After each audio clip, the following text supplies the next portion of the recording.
welcome to the Easton.Online podcast. I'm your host, Elliot Marshall.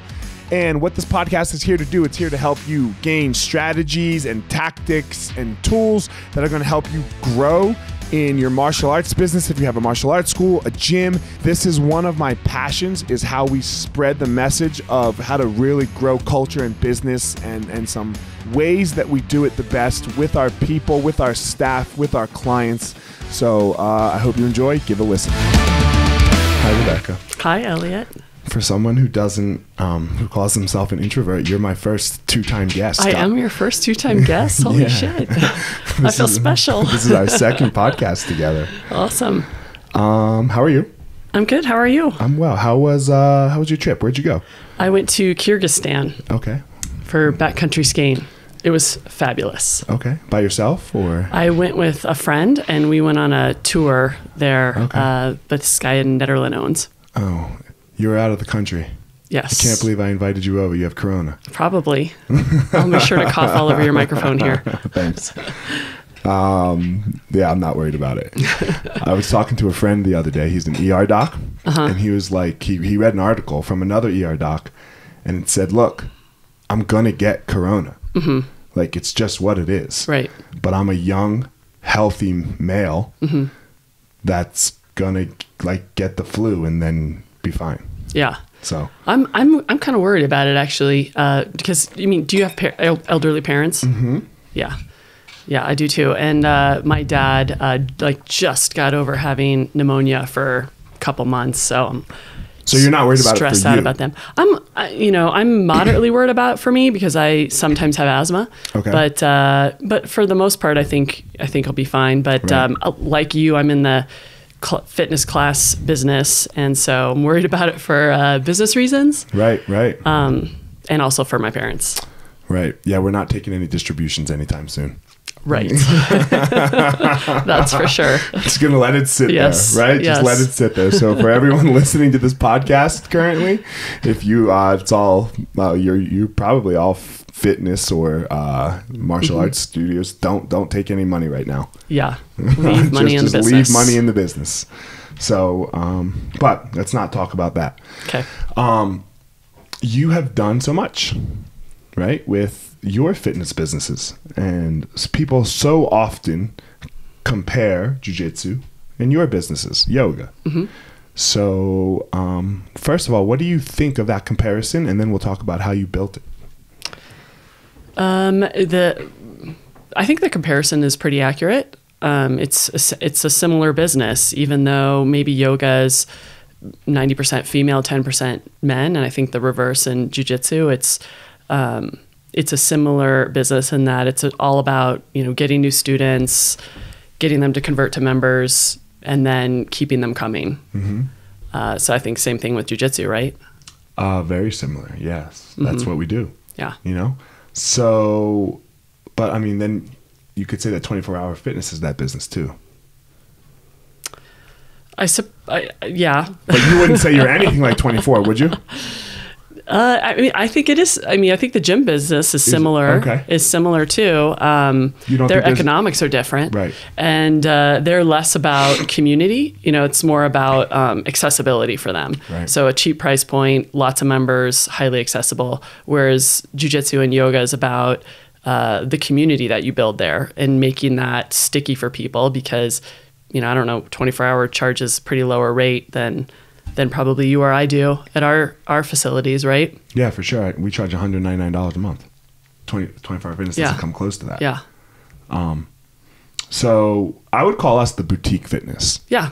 Right? We're boutique. Mm-hmm. We're not like fitness like big box gyms. Yeah, correct. I would agree. So how, I know we went over this a little bit on the Gospel of Fire, but how did you get into this? How did I get into the yoga business? Mm-hmm. Let's see. So I was, kind of working various jobs. I worked in telecom for a while, switched over to working in advertising, doing marketing strategy, and realized through just exploration in my 20s that I was pretty unhappy, and found out that what I really wanted was to work for myself. And at the time, I was a pretty spotty practitioner of yoga. I would go, maybe once every couple months. But when I would go, I would just notice the economics of it. So I became more interested in the yoga business from the business side of it first, and then dove deeper into my own personal practice and decided that it was something that I wanted to do for the rest of my life. So I found a location which became my Broomfield school. And I turned the fan on, and then you could hear it, right? Like I was like, could. "Oh God, that was way too loud." You could hear it. So that became my first school, and I did well at it. I had to learn along the way. I mean, I had a lot of sleepless nights when I first opened, and were you married at this point or not married? I was married. Yeah. Kids or no kids? No kids. Okay. No kids. I think it would have been really hard to do that with kids. But yeah, it was successful. Grew it. Merged with other yoga studios, grew from there, and just kept going. Okay. Really hard with kids. I did the second one. No, I did both of them with kids. Yeah. So was Boulder first and then Denver, or Denver first? So Boulder was a malls first. Okay. And they were all already they were smaller boutique, more smaller schools. Yeah. And then we did Denver first. Mm-hmm. And then when Denver was successful, we were like, hey, let's do this again. Mm-hmm. And then we did Boulder. Yeah, gotcha. So Boulder, we did right when I had my second kid. I was in the middle. Oh, that's fucking terrible. Yeah. There's a picture of me. I was talking about it yesterday. So I'm crazy about when I know I'm going to the beach. Mm-hmm. Because there's a picture of me right after I retired. I was cornering Brendan Schaub and Neil Magny in the UFC, and it was in California, and they wanted to go to the beach, or they wanted to go eat somewhere, and it was right by the beach. So we go eat somewhere, and then everyone's like, let's go to the beach. And then we're going to the beach, and I just retired, 2 schools, 2 babies. Yeah. You know how this goes? Yes, I do. And nobody brought a bathing suit, so we all went to a bathing suit store, and it was like those California Dreamin' style stores where like the new age, like it's like halfway up your legs, like the short ones. I don't look good in this in general. Okay? You don't? No, I bet you do. No, I do not. So I had this too small bathing suit on, and I am with Brendan, who is a former NFL player about to fight. Another fighter of ours, Cody, who's about to fight. So a couple months later. And then this guy named Joe Kloppenstein, who looks like a Greek god because he played tight end in the NFL. Okay. And then there's me. And then they're like, let's take a picture. And so I'm like, oh God. So you were feeling self-conscious? Oh my! And I still feel self-conscious to this day. Really? Because hold on. Okay. My friends got that picture and made memes of me. Okay, so what was one of the memes? I don't even remember. It was 8 years ago. So whenever I go to the beach now, I go on this crash diet right before. Oh my right? God! So I think you need to post this picture now. Peter, find it. I don't know. So my friends have it somewhere. It's not very flattering. I doubt that, but okay. So anyway, I don't know how we got there. Starting businesses with kids. Oh yeah, because I started with kids. Yeah, and you said it would have been very hard. Yeah, I agree with you. It would have been. Yeah, it was. But I think it'd be harder from the female perspective, maybe. Yeah, for sure. I mean, I got pregnant shortly after I opened my second yoga studio, and obviously I had no regrets about that, but it 100% limited my ability to continue to expand on my own, which is something that I regret not having the opportunity to do. So I really had to pause on the growth of my business after I had kids, to be a mother for a while and just deal with that. And then by the time I was able to lift my head out of the weeds, it's like the opportunity had passed. Right. Because the kid's decision, I would say, especially from, I'm going to ask you here, maybe sure. from your perspective, God, once you start, you gotta go. Just knock them out. Right. Yeah. You're not going to take 10 years. You're not going to have one, take 10 years off and then have another. Yeah. Well, after my first one too, I don't know if you experienced this, but I was just terrified of this feeling of like so much of your heart is in one person outside of your body. And it's like, I almost immediately wanted to have another kid to like hedge. But like, it was like a biological urge of like, I can't only have one kid because I'm going to be just a neurotic mess worried about this kid. And it's like, I need more kids. I was scared distribute. I get it. I was scared to, man, I cut you off. I'm sorry. No, you're fine. I was scared to have the other kid. You were. Huh? I was scared I wasn't going to love him like that. Yeah, I think that's really common too. You know, I was like, whoa, hold on. Because like the love shocks you. Oh, yeah. And you're like, wait a minute. Because like, you know, you've never, like, you think you love your mom and dad, and then you think you love your spouse. And then that thing pops out. Yeah. And it's just a thing. Eclipses everything. There's nothing like it. Yeah, nothing like it. And it's immediate. I've never had something so immediate happen. Yeah, it's legitimately a trauma, I think, to have that experience because you realize how much you have to lose. Right away. Yeah, immediately. Yeah. And that is traumatic because before, you know, when you're single or whatever, you know, it's like, yeah, I'd be traumatized if I lost my spouse, but never in the same way that I would losing a child. Yeah, because you can imagine having another spouse. Correct. You've been. Yeah. Hopefully somebody before you love your spouse, you've loved somebody else before. Right. Right. So you like this idea of loving someone that much, you can get behind. Yeah. Yeah. And then that kid comes. Yep. You're like, wait a minute. Right. So, right. You know, and then how did you do that? What did you do to mitigate? You had another child, but then you also wanted to grow your businesses. Yeah, it was hard. I mean, I don't have the right answer for it. It's difficult, I think, particularly for the mother, because I nursed both of my children for a year, and like that is a full-time job pretty much. So it's like you are locked down with an inability to really aggressively grow your business for some time because of that. I mean, I'm grateful that I had those businesses because I was my own boss and I could give myself that flexibility. I think it would be even extra hard if you worked for somebody else and were still trying to expand your career. So I didn't have anybody over me, you know, that I needed to report to or anything like that along the way. But it was, you know, it was something that I wish that, it's hard because you don't really wish anything differently, but I regret that I wasn't able to be more aggressive at that time. Right. I want to go back to what you said a second ago, flexibility. This is something that I think everybody sitting in my chair, in their own business, in their martial arts schools or in their yoga school, wants. How did you do that? How did you create your flexibility? I worked my ass off at the start.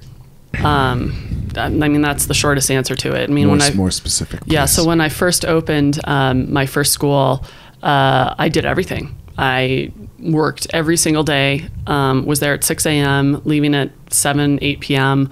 Probably didn't take a day off for, 4 or 5 months. Just passionately driving that business forward and making sure everything was super dialed in. Were you the teacher? I was one of the teachers. Yeah, I taught around 11 classes when we first started. But I, spent a lot of time taking the other teachers' classes and coaching them up and making sure that they taught a class at the level that I thought we should offer.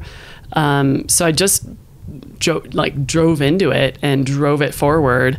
And then because of that, it was successful. And at some point you can start hiring help and, get extra people on board and begin to take some steps away. But then they don't do it like you. Correct. You have to, and that's hard. That's a whole nother kind of experience of letting go of control too. Because when you first open your own business, I think when you pour so much of yourself into it, become a little bit of a control freak about it. And I was I feel I was, we can ask people who worked for me, but I feel like I was able to at least recognize that in myself, that I demanded a lot from the people who worked for me.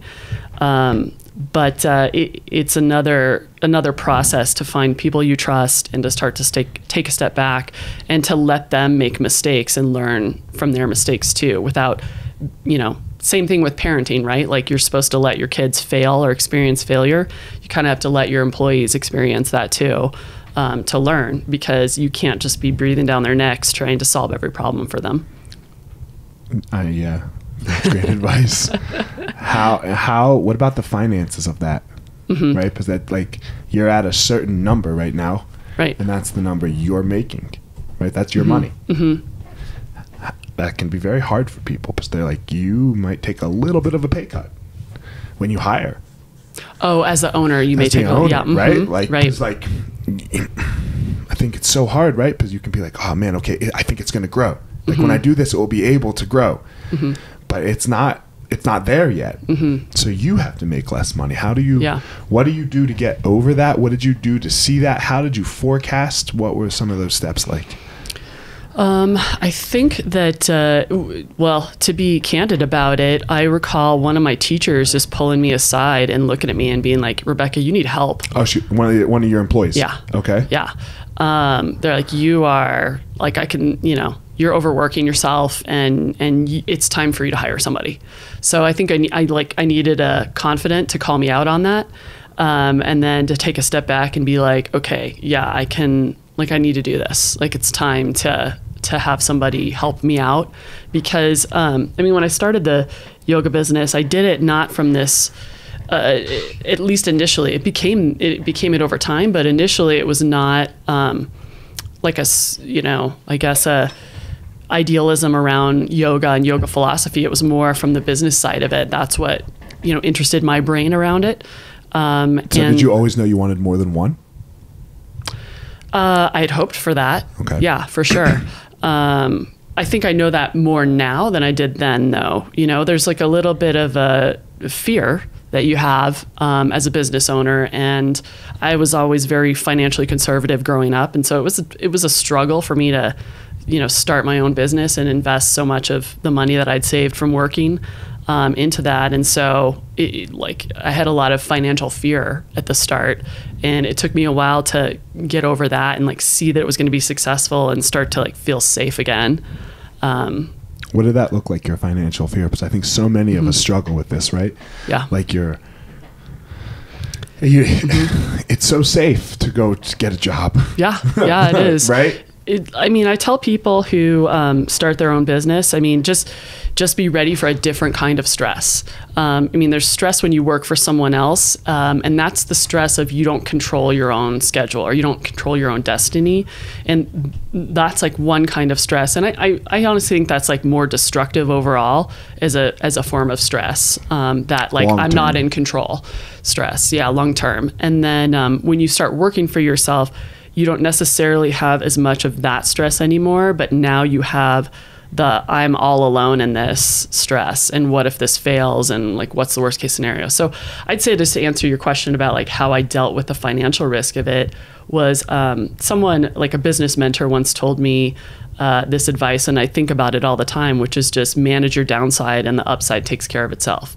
So I spent a lot of time thinking about what's the worst that can happen here, and being comfortable with that. Okay, the worst that could happen is this, they decide yoga's bad for your health, everyone stops coming to the yoga studio, and we have to declare bankruptcy, and I go back and get another job.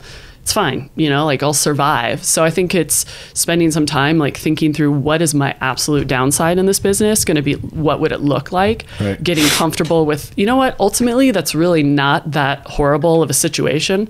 I'm not going to die, I'll get through that and I'll survive and I'll come back from it. And once you get to that place, then you are willing to take more risks. I think it's getting to this place where you have more fear of regret than fear of failure. Yeah, I definitely fear. I don't want to die regretful. Yeah, same. No way. Same. Although I've learned, I think as I've gotten older, I've learned to appreciate that it's okay to have some feelings of regret, because you learn from that.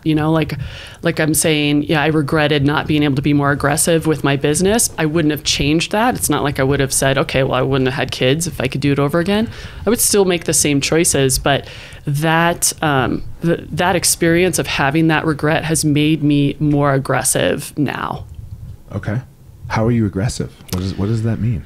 More aggressive in terms of my ability to accept risk. Okay. More confident in myself to overcome the worst case scenario and to minimize my downside on business investments. Okay. Are you only investing in yoga still, or are you doing more? No, I'm doing more. Okay. Yeah. What are you doing? Yeah. So I'm investing. I have invested in Boulder Movement Collective. So I'm a partner with that business. Right.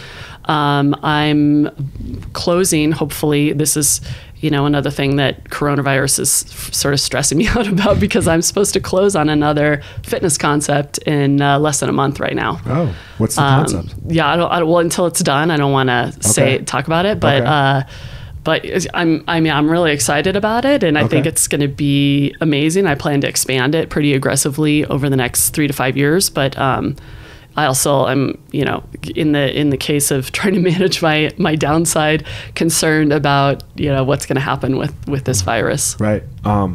You alone, or you have partners in the other one, in this new one coming? This one I will be alone in. Okay. Mm-hmm. Yeah. All you. I don't need partners anymore, man. I got this. Fuck yeah, I like it. I like it. Amal and I feel the same way. Yeah. No partners. Yeah, I mean, partners are nice when you're... I guess we're partners, but... Yeah, partners are nice when you're trying to minimize your downside, right? And distribute that downside across to other people, right? Financially, what would happen when you have some partners, it's like you have a little bit more financial support. But when you're on your own, you're on your own. But at this point in my life, I got this. Right. I've learned to be aggressive. I've learned what I have to offer, and I think I have more than ever this recognition of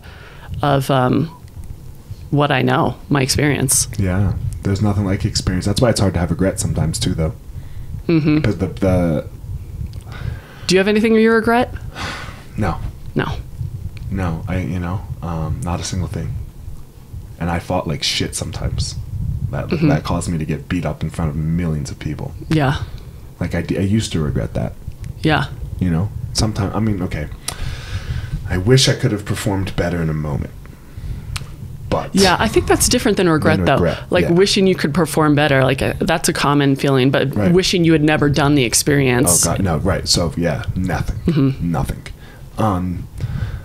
Not a single thing in my life. Yeah, that's good.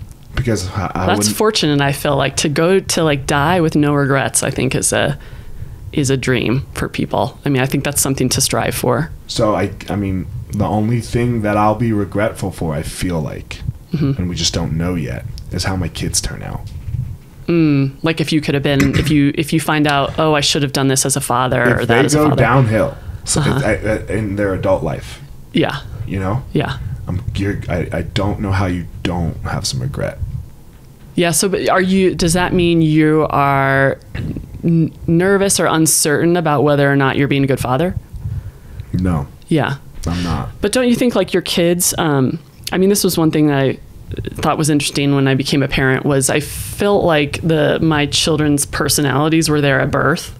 I really appreciated, kind of became more forgiving of parents with kids that don't turn out so great, because you realize, there's for sure parenting as part of this, but they are who they are, and they're going to do what they want to do, because that essence to them is present the day they come out. I agree with you, but our kids are still young.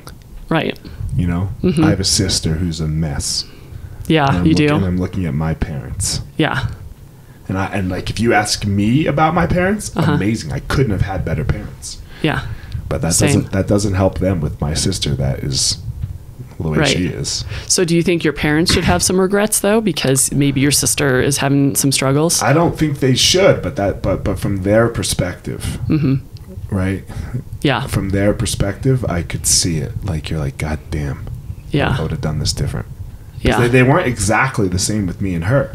They weren't. Is she older or younger? She's younger. Okay. Well, she started having struggles earlier in life, and then they do things to try to help mitigate that. Yeah. Rather, Yeah. I don't know. Who know? There's all these ifs, because you know, I agree with you in the sense when you said you are who you are a little bit, but there's also life experience. The Holocaust changed people. Sure. right? I mean, I know I went drastic there. Yeah, I was like, whoa, okay. Right? So whoever you were, and then you combine that with the Holocaust experience, and now this is what we got. Okay, so she had some traumatic experiences No, but still, they don't have to be that traumatic to change you. Every experience can change you. Yep. So that's why I have no regret, because I'm super happy with where I am. Where I'm sitting right here talking to you, I don't have to do this. You don't have to do this. I would rather do nothing else right now than sit here and talk to you. Well, thank you. Yeah. Well, all of my Likewise. Thank you. All of my previous experiences in my life have led me to this exact point. Yeah, I feel that way too. Right. For myself. So I haven't that. Therefore, I can have that. That's what allows me to not have any regret. So even my failures have led me to right here. Agreed. Well, in the case of my sister, for example, her life sucks. Yeah. So, you know, that's tough. That's tough. You can have some regret now. Yeah. Like, we're super fortunate. So when people talk about being blessed and lucky and, you know, God save them or whatever, I'm not on the religious side of it, but I'm for sure blessed. No one's more blessed than me. And I'm sure you probably feel very similar. I feel that way. Because I get to sit here and do what I want. I have an amazing life. Yeah. Yeah, I feel that way too. What will change it is if, like, my kids. Yeah. Yeah. It's tough. I mean, I have some friends going through some really hard times with their kids.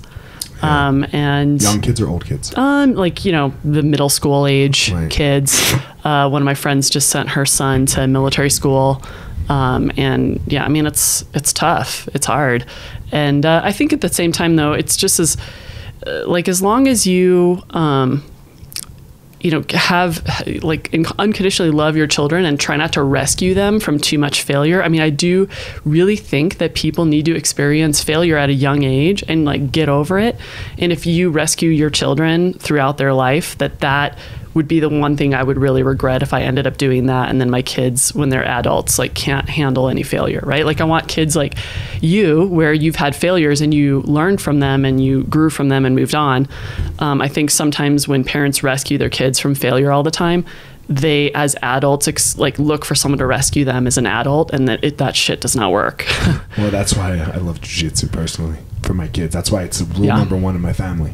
Yeah. It's because no one can save them but them on that mat. Yeah, no, I think jiu-jitsu is great for kids. And they get and for adults too. I mean, I think that's still something you can learn on the mat as an adult. Yeah. I feel like jiu-jitsu has really helped me in my relationship with fear, you know, through that experience. It's the best. It's the best. I don't know what else does it personally, you know, and I know where, you know, like, I get through my worst days because of jiu-jitsu. Yeah. You know, that's wonderful because that's your business now too. So, I mean, it's it's true. Like, how fortunate are you that you get to, you know, contribute back to like what has helped you so much. Right. And I'm sure you feel the same way with yoga, you know, so, let's get back to like the growing of yours, you know? Okay. So how many schools do you have now? Well, so here's the complication to this. So I grew to 35 schools, but the corporate parent of my franchise group is forcefully buying us back. Okay. Forcefully buying us back. So you're not happy about that? Not happy about it. Okay. Yeah. I mean, it's bittersweet. I'll say that, I guess. There's part of me that, you know, was trying to manifest some sort of exit strategy to it, because when you are like a franchise owner, there's some limits that you have to follow. Are you guys a franchise? Yeah. Okay. We were a franchise. And so you have to follow things a certain way that your corporate parents want you to follow them. And if you disagree, it's like, you know, tough, right? Like you don't have the controls. And so at first that was nice to have that sort of support, right?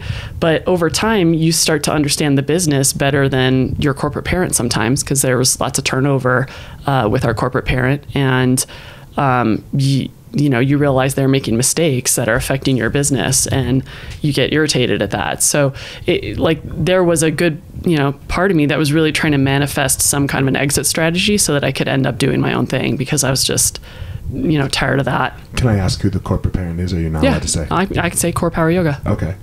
But I mean, there's a private equity owner to CorePower. That's the one that's who is exercising this option to repurchase us. What does it look like for you on the franchise part? You're the franchisee, right? Correct.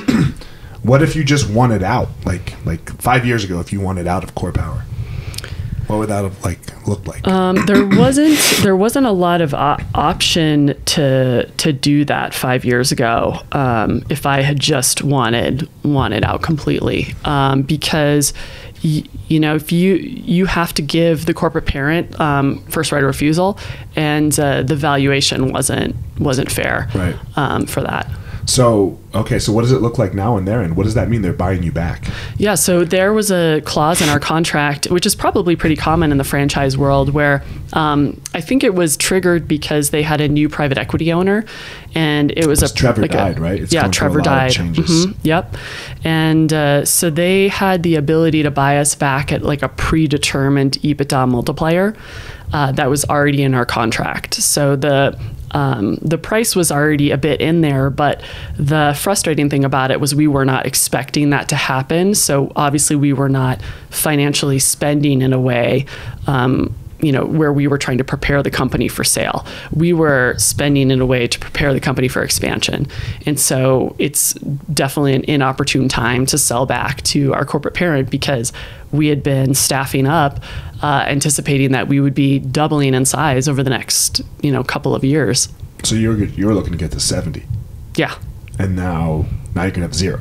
Yep. Now 0. So what is that? So they're gonna buy you out, and then you just don't have them? Correct. And you can't do anything about it? Correct. Motherfuckers. Yeah. It's been a heartbreak. In many ways. It's but like I said, it's coming to terms with it, because in some ways I had been wishing for something like this to happen. But it just, it's kind of one of those things where you didn't want them to break up with you first. You wanted to be the one that broke up with them. I use this example all the time when I teach, because people hold on to moves so long. They're like, I'm going to get this armbar. And all they have is the person's pinky, And I'm like, hey, what's the rule? If you find out that your boyfriend's going to break up with you, what do? Break up with them first. Oh, right. Right? So you let go. Right. But God, this does, what's their, this hasn't, I guess this is just a weird, this has me so interested. Don't they know that it's so about the community? What's their play? Do your instructors have to stay? What happens? Well, the heartbreak for me has been that I built a fantastic team in the studios that I ran, and because I'm no longer a part of it, there's been that team is almost 50% turned over so far. The teachers, I think, are waiting it out just to see what happens, but no one's all that excited about it, because people fear change. It could be fine, but I do have concerns, when the owner of the business they're not yogis, yeah. So I think that is inherently problematic, because they don't understand what's important, which is at the foundation level. It's the community and the happiness of the teachers and the manager inside the 4 walls of that studio, because if they're not happy, they're not going to be delivering happiness. Right. Let's talk about let's leave your buyout, mm-hmm. first, and let's talk about that, what you just talked about. How have you kept them happy? For me, I was just talking to somebody about this the other day.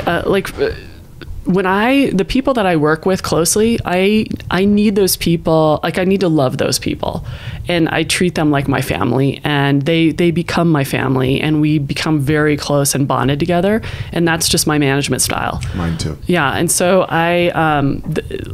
because I form such a strong community with my staff, those people don't turn over, and we have a lot of fun together.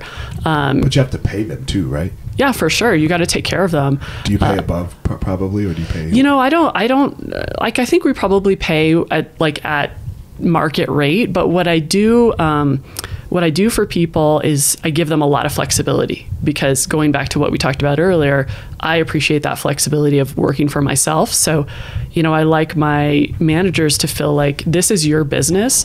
So, run it like your business, and I will compensate you for your success in it. And, but when you don't need to be there because you have strong teachers on the schedule and you've trained everybody well, you don't have to be there all the time. If you want to take extra vacation or go visit your family or whatever, as long as the studio is running well, people are happy and they're taken care of, be flexible with your life. Go pick up your kids from school, go home in the afternoon. So that's a bit why or that's one of the approaches I use to keep people. Okay, so this is a slippery slope in the jiu-jitsu world too, right? So you have a manager who you're paying all this money to, right? The teacher themselves doesn't get paid that much, correct? Right. How do you? But let's say your manager's doing too much of the doing their thing. The school is still very successful, but it becomes all successful around this teacher over here. Like a star teacher. Like a star teacher, right? And now everyone loves this teacher. And this teacher's like, man, fuck, I'm working for $25 an hour. Which, I mean, it's okay, but it's not great. So how do you prevent? And then this teacher goes, hey, man, fuck you, manager A. Yeah. Right? Like, I'm the one making this happen. Right. Well, one of the ways is so common in jiu-jitsu, so that's why I could see that being common in jiu-jitsu. It's less common in yoga because, well, particularly with CorePower, because our approach is not to focus the schedule around a celebrity yoga teacher. So it's to try to make everybody as popular, as consistent, where people don't look at the schedule and think, oh, so-and-so is teaching today, I'm going to follow them. They'll come every day at 9 a.m. and they love everybody. They might have like a favorite, but that doesn't mean they avoid going to this other class. So that's been a strong value in CorePower's business model, is to not have that situation happen where it's like one person has 20 classes on your schedule and they become the favorite. So how do you build all right, so in Denver, for example, everyone knows that Ian teaches Monday and Wednesday at 7 and I teach on Tuesday and Thursday. Like, it. There's nothing getting around it. And yeah, there's 50 people. So what do you guys do to help up-level the rest of your coaching staff to be at the level that you and Ian are at? We try to... What do you mean? Like what strategies do you employ? So because you want a student to be, of course, like they're going to have favorites, right? Like you're going to be a favorite because it's your school. Right. But you want people, like I always viewed my success in yoga as like, not how many people are coming to my class, how many people are going to my other teachers' classes. Right. So I put a tremendous amount of time in coaching those other teachers. Yes. So all of the teachers. Like, for example, something that I do, you asked, like I have my student Anna, who's a 115-pound girl, and she said she wanted to teach jiu-jitsu. Well, there's not many girls out there teaching, especially in big, large schools. There's girls that will teach girls' classes, right? But I was like, man, that's bullshit. She doesn't want to do that, because that's what she told me. She wants to, like, me. She's like, maybe I want to be the teacher. So I'm like, all right, you're going to teach with me. So she teaches with me now. And we've been doing it for a year, because she's got to be better than all the guys. But she's a small female. Right. So you're going to get, in a fundamentals class, or maybe even in an advanced class, you'll get some douchebag guy who wants to challenge a little bit, right? Because like for me, nobody challenges me. Right. You don't think it works? Word. Let's figure this out. You know? Not the case for her. People can be assholes. Especially the male and the male ego, right? So she's just learning how to be an amazing teacher. She's just mirroring me and mirroring Ian, and like, so we mirror each other, to answer your question, and then we teacher train, just like you guys do, right? We have instructor training so that you can be an amazing teacher. And then you got to put your flair on it, and I think everyone does that, right? But like,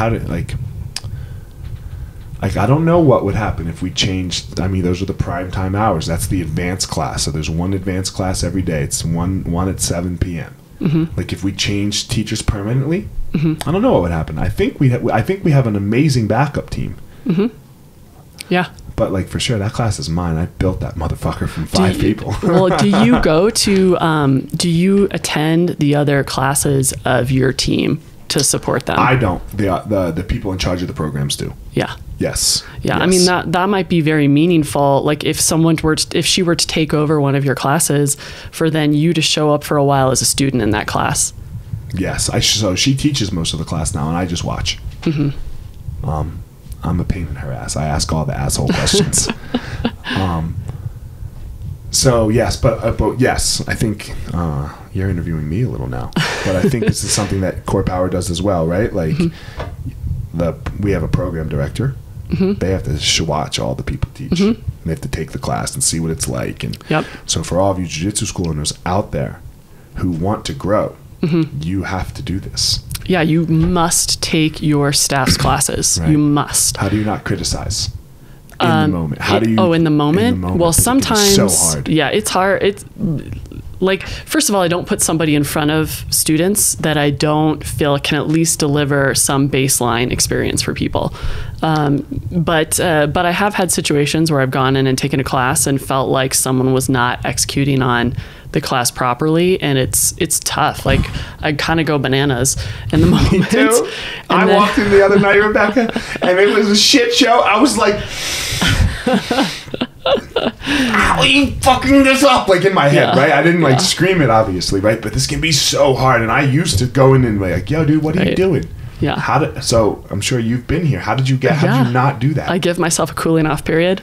Okay. So if I have an experience like that in a class, I won't give that person feedback until maybe the next day, maybe even 2 or 3 days, because I wait for myself to have no more emotion about it, in that kind of anger sense, where I can, visceral emotion. Where I can give them feedback without it causing a reaction in me anymore. Right. Like, hey, okay. Yeah. That's my policy, to never give feedback when you're pissed off. Never give feedback, right? And it happens, right? For all of you, and even with your front desk staff or whoever, right? You walk in and they're like on their cell phone looking at Facebook, right? And you're like, yo, motherfucker. I'm sure you don't, I don't know where are you from again? I'm from Colorado. So I'm from New Jersey. So motherfucker is a very common word. Okay. So you don't even have to be that mad. I'd walk up and be like, yo, what's up, motherfucker? And give them a high, so. But yeah, so don't do it, is what you're saying. Don't do it. Yeah. Yeah. How did you learn not to do it, and how did you stop by yourself? By mistakes. And being called out on it. Yeah. I mean, luckily, having a team of people that would, tell me when I was messing up. I think that's important too. When you're owning a business, is not to facilitate a culture of yes men around you, but to have a team of people who will tell you, I think you made a mistake in doing that. And, now when I have new reports or new people that I'm working with, I tell them that in advance. I'm like, please, let's have a culture with each other where you tell me if I'm fucking up. All you black belts out there, you hearing this? But for us, it's even harder because we have that belt on our waist. In what way? What do you mean by that? So much.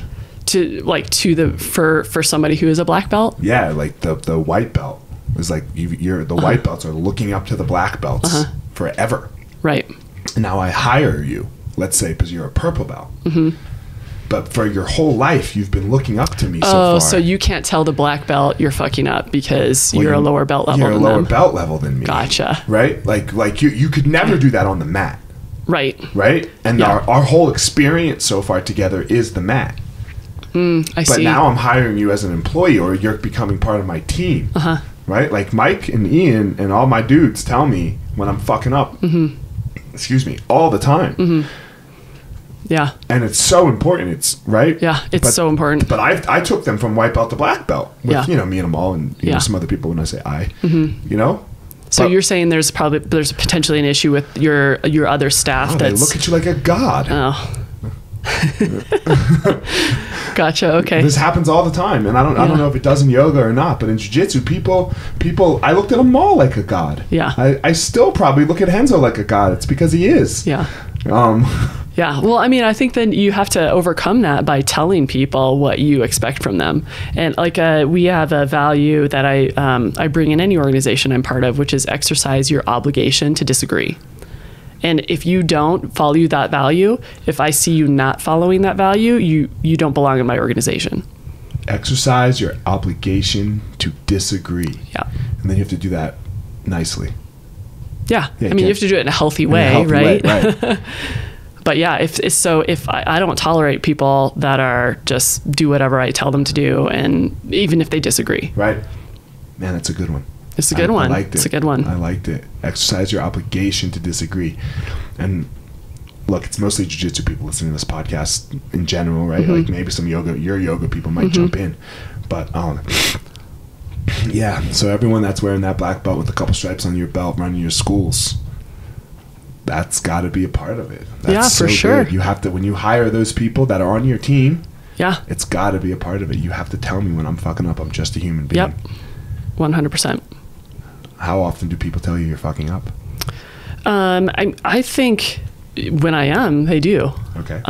Because like I said, I like to be with teams that feel like my family, and your family will tell you if you're fucking up. Right. So.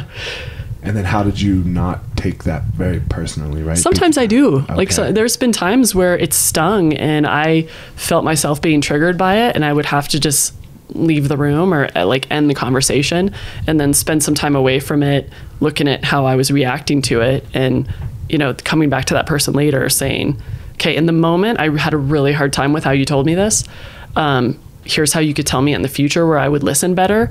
But I don't disagree with what you said about, whatever I need to work on or whatever it is that I did wrong. Really good. Yeah. Where'd you learn that? Where did I learn that? Meditation. Okay. Yeah, every day, right? Yep. For me, every day anyway. Right. Twice a day right now. Twice a day. Yeah. I'm in the middle of a little struggle. So. What's your struggle? I have a concussion. Oh, shit. I've had a concussion for almost 6 weeks now. From jiu-jitsu? Yeah, I got kicked in the head by accident. Oh, wow. That's. Have you had other concussions? Probably, right? Like 10. Yeah. Yeah. So yeah, they keep now, as with my older age, they're getting worse. Yeah. So it's brought up all of my demons are saying hello currently, like my anxiety, my insomnia, all of that, and then the one just builds on the other. And the way I normally get rid of all of this is through jiu-jitsu. I go get on the mat and have this life or death struggle. Can't do it. So yeah, so you have to find other kinds of medicine. Yeah, so I have to, I have some breathings, so I'm doing some meditation 2 to 3 times a day. Yeah, just to feel the stress and feel the anxiety and then let it pass on through. Yeah. So, what do you get anxiety about? Sleeping. Oh, I have sleep anxiety. Sleep anxiety. Okay, so you get worried. Oh yeah, yeah. I dealt with that when I was nursing. Yeah. Big time. Right, and then like 10 o'clock comes around. Like you're good for like 2 hours. Right when you wake up, you're like, or right when you get out of bed, you're like, okay. And then like noon or 10 comes, you're like, oh shit, the night's coming. Yeah. And then you try to set up the perfect night of sleep. Oh yeah. And then it doesn't. That's impossible. Yeah. Once you start trying to sleep, then you're fucked. Oh yeah. That is true. That is true. Yeah, that's my demon. Yeah. That is my deep demon. That's a tough one for people I know. Well, yeah, for sure. It's a tough one, but it's okay. Yeah. It's okay. I have jiu-jitsu. So. Yeah. But you can't do it right now because of your concussion? Right, but I still have jiu-jitsu. Yeah. I still have all the lessons that I learned from it, right? Right. So, and reading a lot of Buddhism a little bit, as a philosophy and meditating. You got to come with me to my meditation group sometime. When do you do it? Tuesday nights. Where? It's in Boulder. It's in South Boulder. They just hold it at a Unitarian church, but it's this former Naropa teacher that leads the group. Okay. And it's phenomenal. Okay. How long is it? It's a 45-minute sit, and then they take a little break, and then he does a Dharma talk. Okay. It's awesome. Nice. All right. So 45 straight. 45 straight. Ooh, I don't know if I can. I think I can do 45 straight. You can do it. I remember that Big Alex. You know Big Alex? Yeah, I know Big Alex. He took me to a Buddhist meditation, like a morning ritual thing. And man, the first time I sat, I couldn't sit still for 2 minutes. It's really hard. But now I can. Like I've learned I don't even need a cushion. Like I can. Well, do the dang! floor. Look at you. Yeah, I can do the floor, but it was some work. It was some work to be able to sit there. Yeah, if you don't, I feel like if you don't go a little bit crazy by the end of the sitting period, you need to sit longer. You need to sit longer. That's what they say. If you can't find 10 minutes in your day to meditate, you need an hour. Right. Right, for sure. So, man, thanks so much for coming. Yeah, thanks for having me. I really appreciate it. I appreciate it too. Yeah, this was like you're a double. Oh no, I'm all. I did them all twice. Oh, man. I lied. I'm sorry. That's all right. I'm comfortable being partners with Amal being the other person that you've talked to twice. So he's pretty awesome. He's the man. Yeah, he's the man. He's back in. I don't know how I say it now, but I used to say that he's the emperor and I'm Vader. now I've spun it to a, because everyone used to say that we have an empire. Yeah. Right. But the empire is so negative. Yeah. I suppose so. You have a kingdom or something. Yeah, You need a not different even word. that. I don't like that because it puts a king. Oh, I guess that's true. Right? Okay. And it puts a king. So we're all the kings. Right. We're all the kings and we're all the peasants. Yeah. All in one. We are. So before we leave, I'll tell you, I had a good quote the other day, and my friend told it to me. He said, "I am because we are, and we are because I am." So that's nice. Yeah, it's really nice, right? It's a really nice way to run an organization. I feel that is nice. I feel like that could be like a Easton value. Yeah, I know. I've been thinking about how to approach Mike with it. So, Rebecca, I really appreciate it. Yeah, thanks, Elliot. Thanks for coming. Now we can go back down and walk through the shit show that is my house. Okay, cool. Sounds good. All right, guys, that's it. I hope everyone enjoyed the episode. What was it? What did you say? The one thing, exercise your obligation to disagree. So if there's a gold nugget in this episode for all of us black belts, that's the gold nugget. Have staff that can exercise their obligation to disagree with us, and then we have to just sit there with that and not be like, yo, I'm a black belt to that person. So yes. Great job. Thank you. Thank you.